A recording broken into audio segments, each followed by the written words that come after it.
Cho nó luôn. Cho nó luôn. Đó. Cho nó chị.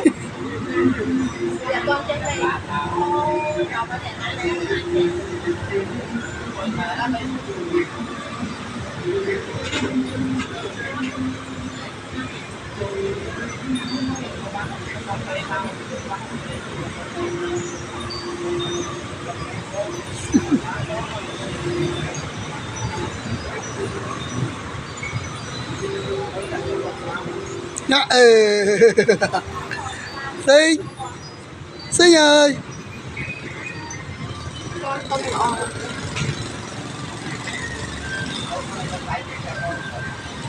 lại nó cho nó rồi hả? Nè nè trời mày ấy lấy đồng có ba mà món này giờ cho mò thôi.